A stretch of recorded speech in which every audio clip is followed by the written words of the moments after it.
गार डोंगराची हवा न बाईला सोसना गारवा.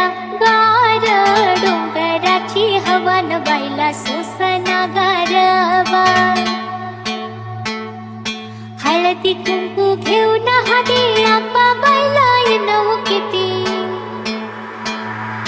हळदी कुंकू घेऊन हाती आंबा बाईला येणं किती.